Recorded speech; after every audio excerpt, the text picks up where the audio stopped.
Bonjour mes amis, la sclérose latérale amyotrophique, en sigle ou en abrégé SLA, aussi connue sous le nom de maladie de Charcot, du nom du neurologue français Jean-Marie Charcot, qui l'a décrite en premier en 1869, est une maladie neurodégénérative rare et grave, caractérisée par une paralysie progressive des muscles moteurs, ensuite des muscles respiratoires. À ce jour, on ne sait pas guérir cette maladie, qui touche 8000 patients, dont 1000 nouveaux cas diagnostiqués chaque année. Après son diagnostic, l'espérance de vie d'une personne atteinte de la maladie de Charcot ou SLA est de 3 à 5 ans, selon l'Association pour la recherche sur la sclérose latérale amyotrophique. Si ce n'est pas encore fait, merci de vous abonner à notre chaîne YouTube Jean-Paul Djamba, car c'est gratuit, et partagez la vidéo.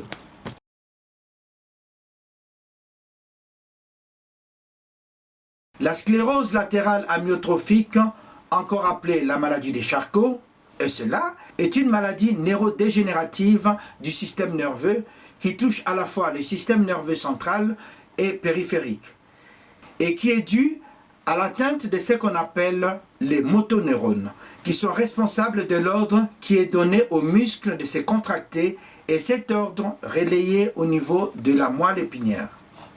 En d'autres termes, la SLA ou maladie de Charcot est une affection dégénérative non contagieuse dont la cause exacte est inconnue, touchant généralement les personnes de 40 à 80 ans et se manifestant par un affaiblissement progressif entraînant une paralysie complète des muscles volontaires, qui conduit au décès du patient dans les 3 à 5 ans qui suivent les diagnostics.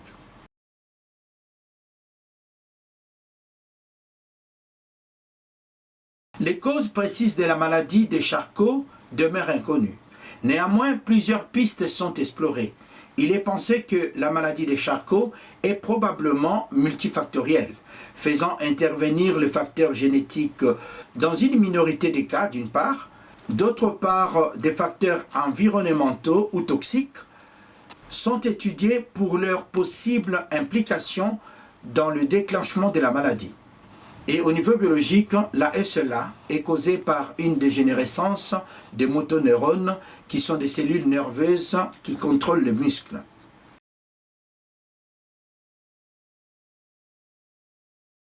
En effet, il y a deux types de motoneurones, c'est-à-dire les cellules nerveuses situées dans le cerveau, les troncs cérébral et la moelle épinière, qui contrôlent et provoquent la contraction des muscles volontaires. Donc, parmi ces deux motoneurones, il y a les motoneurones appelés centraux, localisés dans le cerveau, et les motoneurones dits périphériques, qui sont situés dans le tronc cérébral et la moelle épinière. En temps normal, l'information et les transmissions des ordres des contractions musculaires s'effectuent au cerveau, vers le tronc cérébral, assurant le relais de la moelle épinière jusqu'au muscle volontaire.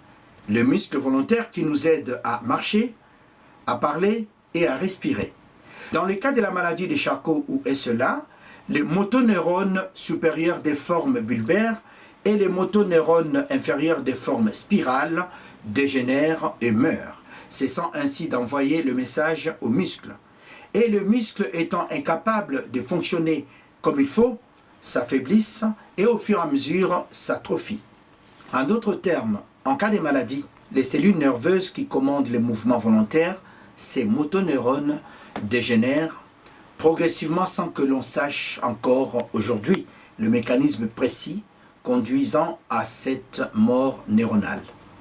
Et la dégénérescence de ces deux types de motoneurones au cours de la SLA entraîne la perte de transmission d'informations entre le cerveau et le muscle volontaire qui ne sont plus sollicités, ne se contractent pas et s'atrophient, en laissant place aux symptômes de la maladie. Dans 30% des cas, la maladie de Charcot débute par une fatigabilité musculaire. Ensuite, il y a un trouble de l'articulation, le plus souvent s'associant à des difficultés à déglutir sous forme de fausse route. La maladie débute de façon indolore et provoque progressivement une faiblesse suivie d'une fonte musculaire. associés à des fasculations, c'est-à-dire présence de mouvements anormaux, des muscles au repos. Les symptômes de maladie de Charcot varient beaucoup d'un patient à l'autre du fait que le muscle ne se détériore pas de la même vitesse et de la même façon chez chaque individu. Cela étant, le premier signe sont une faiblesse musculaire, telle que difficulté à marcher, à tenir des objets par exemple, laisser tomber des objets sans faire exprès, difficulté à parler ou des troubles d'élocution, présence de crampes et des secousses musculaires involontaires peuvent être observées au début de maladie.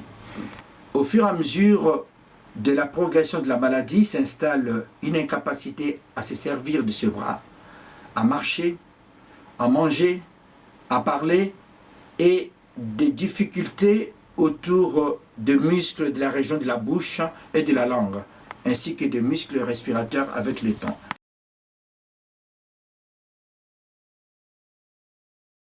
Les diagnostics de la maladie ou de la SLA reposent sur l'expertise du neurologue, médecin spécialisé, qui va d'abord rechercher l'examen clinique des signes d'atteinte des motoneurones centrales, tels que la raideur de muscles ou l'atteinte de motoneurones périphériques, comme la présence de crampes, la myotrophie ou encore des contractions involontaires de fibres musculaires visibles à la surface des muscles appelée fasciculation.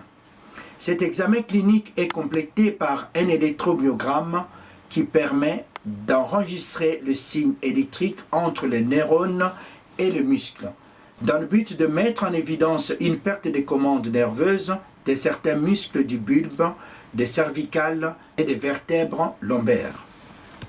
Selon l'Institut du cerveau à Paris, le diagnostic de cela peut être difficile à poser, notamment dans les formes du début de la maladie.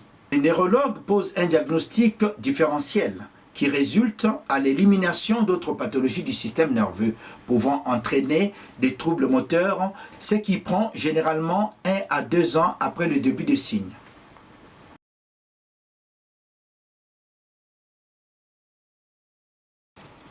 La SLA peut toucher tout le monde, jeune ou senior, sans prédisposition particulière. L'évolution de la maladie ou l'évolution de la SLA est imprévisible, donc il est impossible de prédire ou de prévenir l'évolution de cette maladie chez un patient donné, car le profil évolutif de la maladie varie d'un patient à l'autre.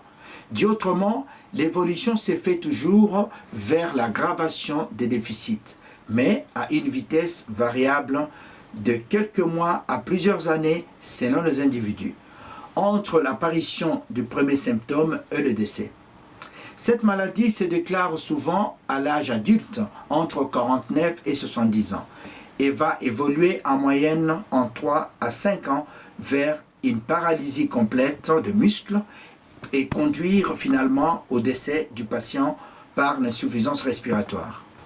Dans les complications, on observe l'apparition des troubles de la déglutition qui favorisent des fausses routes et souvent la dénutrition. Il y a l'atteinte de la parole qui rend la communication difficile, voire impossible. Et il y a l'atteinte des muscles respiratoires qui conduit à des infections et finalement à une insuffisance respiratoire nécessitant une ventilation mécanique. Par rapport au traitement, il n'existe à ce jour aucun traitement curatif de la maladie de Charcot ou SLA. De ce fait, l'association d'un traitement neuroprotecteur qui existe aujourd'hui est une prise en charge multidisciplinaire, c'est-à-dire l'association selon l'évolution de la maladie de médecins traitants, kinésithérapeutes, ergothérapeutes, psychomotriciens, orthophonistes, infirmières, aides-soignantes, diététiciens, psychologues et aidants, familiales ou bénévoles, permettent de soulager et ralentir la progression des symptômes.